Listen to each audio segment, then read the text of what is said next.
তুই ফেলে এসেছিস কারে।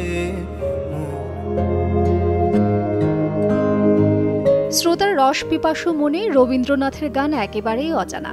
অভাবিত নতুনের বার্তাই শুধু নয়, তার অভিনব রূপ, গন্ধ, স্পর্শের আশ্চর্য সম্মোহন আজও কাটেনি বাঙালির।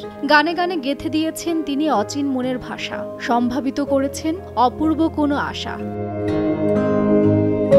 সীমাবদ্ধ জাতিকে রবীন্দ্রনাথ দিয়ে গেছেন অসীমাবদ্ধতার স্বাদ। তিনি সৃষ্টি করে গেছেন এক অভিনব বাংলা ভাষা। শব্দ ও বাক্যকে করেছেন জ্যোতির্ময়, সাজিয়েছেন অপূর্ব অলঙ্কারে। তার লিখনীতে প্রতিফলিত হয়েছে সর্বেশ্বরবাদী চিন্তাধারা, মানবপ্রীতি, সেই সঙ্গে মুক্তি পেয়েছে মর্ত্যপ্রীতির এক মহত্তর অনুভূতির।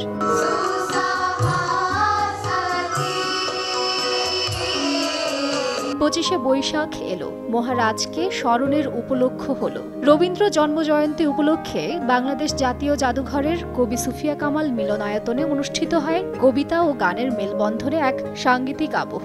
অনুষ্ঠানে যুগলবন্দি পরিবেশনায় ছিলেন রবীন্দ্রসঙ্গীত শিল্পী মিলন দেব এবং আবৃত্তি শিল্পী সোয়েব আহমেদ।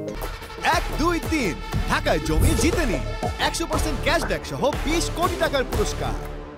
বৈশাখের উদ্দীপ্ত প্রভাতে হে নূতন, দেখা দিক আরবার জন্মের প্রথম শুভকর।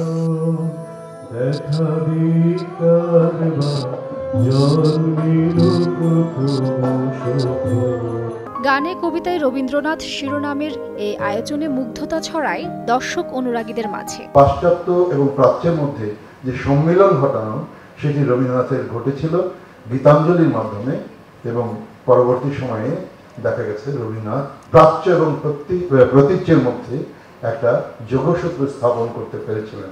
সবকিছুর সাথে আমাদের সাথে মিশে আছে রবীন্দ্রনাথ ঠাকুর। আমরা কোনো কিছু চিন্তাই করতে পারি না রবীন্দ্রনাথ ঠাকুর ছাড়া। সবাই যেন আমরা এটাকে লালন করতে পারি, লালন করি আবহমান কাল ধরে এবং যুগ যুগ ধরে করে যাই।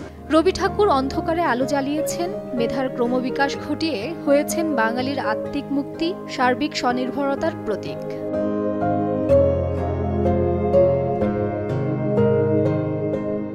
তাজরিন রিকা, সময় সংবাদ, ঢাকা।